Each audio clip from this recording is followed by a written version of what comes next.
You're listening to Grown and Growing with Sonia Hamlin.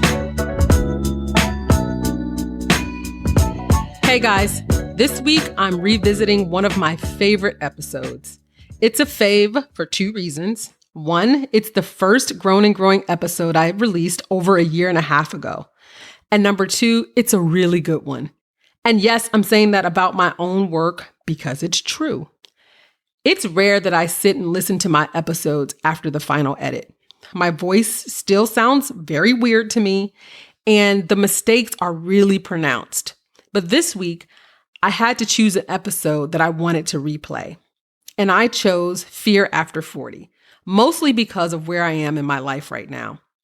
As I shared in the last episode, I'm in what I'm calling a season of change, where I know some things are about to shift in my life. And while these changes are necessary, it still makes me a little sad, anxious, and fearful of what's to come next. And for me, fear doesn't just show up alone. It drags all of my insecurities and doubts with it. It can be a really uncomfortable time to sit in those feelings and confront those insecurities. The one thing God will always give you if you ask is confirmation. It'll get louder and more frequent, so it's clear what your next steps should be. Anyway, I listened to this episode on my way home from work and I felt so encouraged. It made me feel reassured and more confident about moving forward. I know what I need to do. I outlined the freaking blueprint on this podcast. And I know it works because it has gotten me through some really fearful times before. Here's what I know about fear. You can move past it in one area, but rest assured it's going to rear its ugly head again. It's like a game of whack-a-mole. The difference is hopefully you feel better equipped to handle it. The fear cycle, that cycle of insecurities and doubt and back to fear that you feel, hopefully it's much shorter. I don't intend to muddle in fear quicksand. I'm wearing fear like a backpack because, let's be honest, the feelings will still be there, but it doesn't keep me from moving on to the next stage. So take another listen to Fear After 40, or if it's your first time, enjoy. I hope it blesses you like it blessed me. Today, we are talking about the dreaded four-letter F word, fear, not that other F word. We'll talk about that in later episodes. Stay tuned. But today we're talking about fear. And we're not talking about like a fear of spiders or a fear of snakes, or even fear as it relates to your family or your friends. This fear that we're talking about is the fear that holds you back from living your best life. The fear that surrounds those dreams that you've been holding on to for years that you haven't told anybody about. Those are the fears that we are talking about today. Now, you may think, okay, this girl is in her mid-40s talking about fear. Shouldn't that be something she has conquered already? But let me tell you, to be honest, fear is something I definitely grapple with every day. It's something that I think about and that I try to look for in my life. It's almost like a frenemy, and I'll explain it to you in a few minutes why I described it that way. Fear definitely hits different in your 40s. I mean, if you think about the things that you were scared about in your 20s and 30s, it pales in comparison. In fact, it doesn't even compare. It's almost laughable. Some of the things we worried about in our 20s and 30s, gaining weight, getting pregnant, pleasing our parents, keeping your job, just adulting in general was enough to drive you crazy.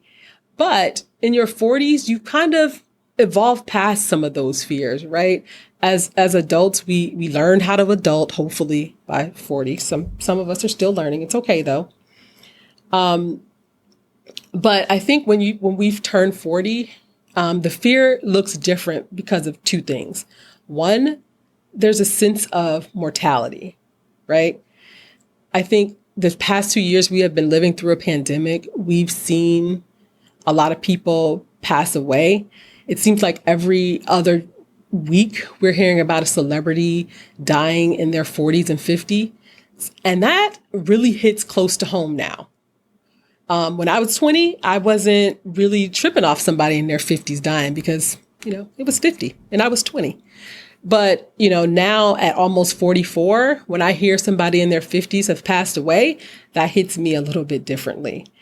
And then the second thing that kind of changes fear for me is that I've been through, we've been through some things when you hit 40. You've lived some life, a little bit of life, right? You figure some things out. So your fears are a little bit different than when you were in your 20s and 30s.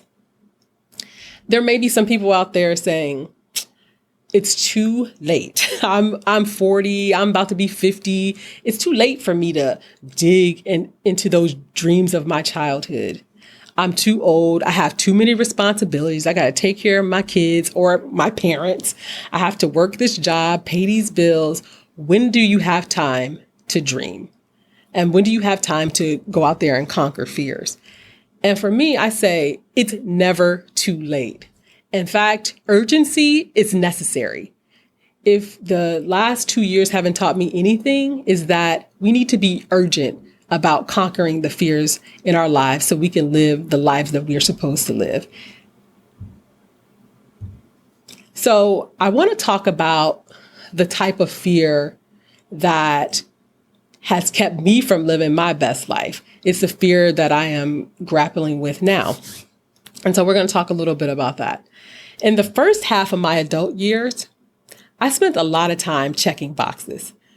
I am a child of baby boomers, and they instilled in me that I need to go to college and get a good job.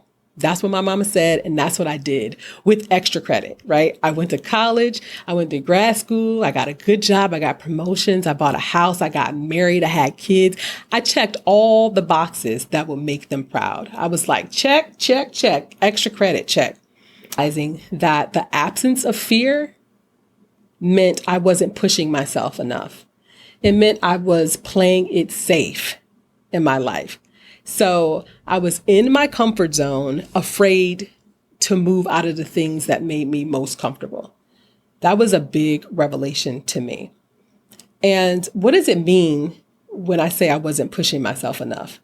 It means that the jobs that, I was considering were too easy, right? So I would go and, look at jobs and I could check off every little thing, like every little piece of the job description I can check off. That meant I shouldn't have been applying for that job because it was too easy. Or it could mean that you're not saying the things that need to be said, that you are censoring yourself because you're afraid of what another person will think or how they will feel. And so you hold back in order to make someone else feel better. So you're not saying the things that need to be said, or you're not pursuing the things that potentially would give you the most gratification because it's scary. That's what it means to be playing it safe in your life.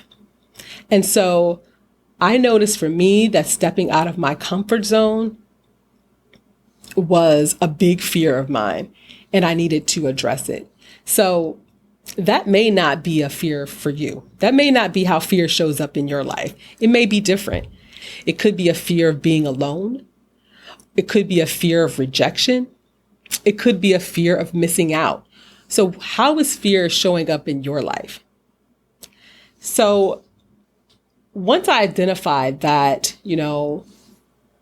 I was in my comfort zone and I needed to do more to get out of that box I've built for myself, I started to look for red flags that meant fear was around. And the reason I describe fear as a frenemy, because it's almost like a warning bell. It's like if I was feeling a little fear or feeling a little bit uncomfortable, I should probably go towards that thing. Now, let me say that I am a very careful person. I take calculated risk. I am not out here tempting fate or living on the edge. That's not me. So when I say that things were making me feel uncomfortable. That is in my world. So if you're out here living on the edge and you always tempting fate and you're always like, woo, that was close. Maybe that's not your fear. You have a different fear that you need to go assess. But for me, feeling uncomfortable was a sign that I needed to go in that direction. This podcast is a perfect example of that. I had it on my heart to do a podcast for the last 3 years. I wanted to do one about women in their 40s. I had this idea, but I was so afraid to do it.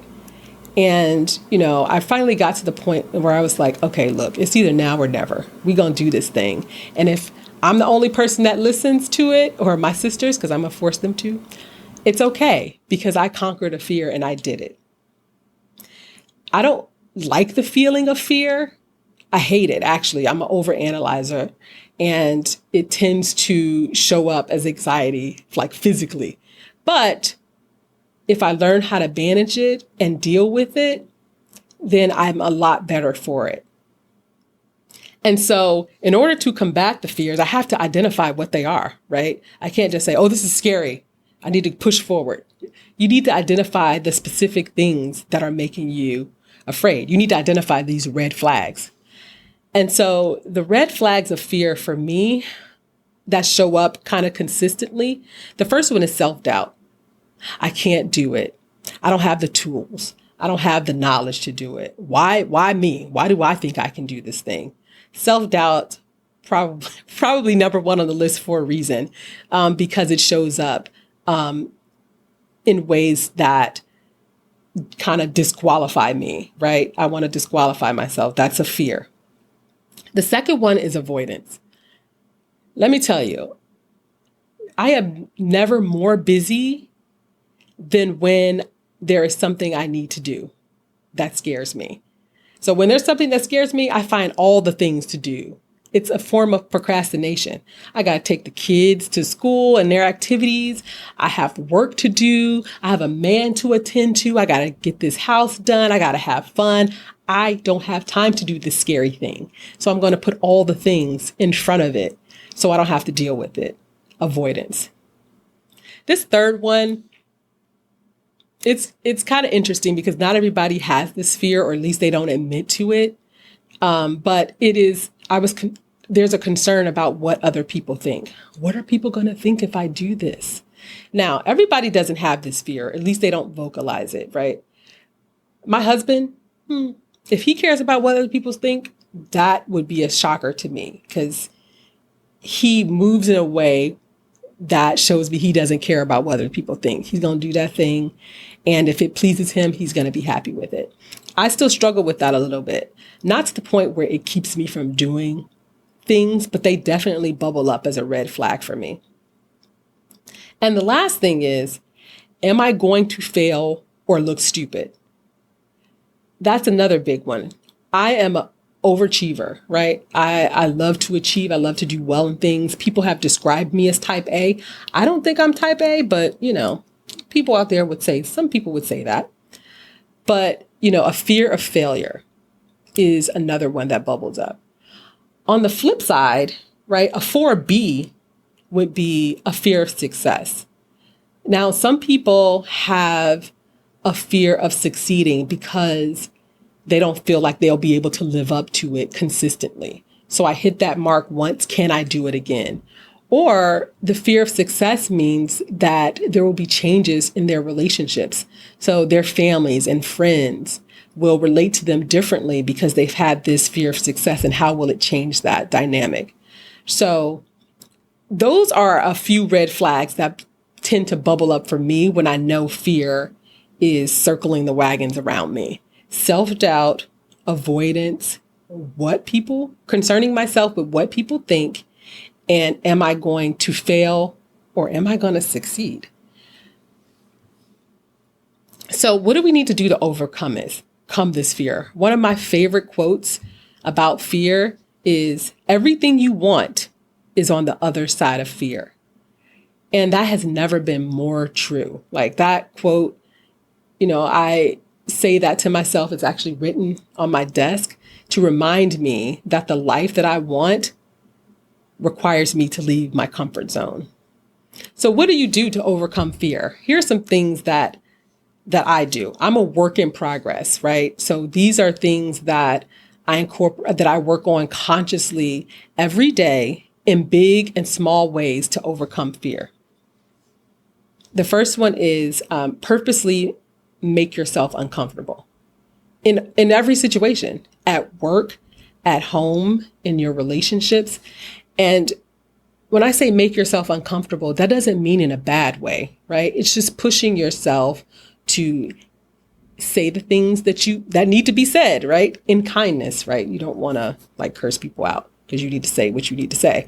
But in kindness, how can you say something that needs to be said to put boundaries up in your life, or to get you that promotion that you've been deserving but never asked for? Do things to make yourself uncomfortable. Take baby steps. Every day, try to do something that pushes yourself. 2, be radically honest with yourself and others.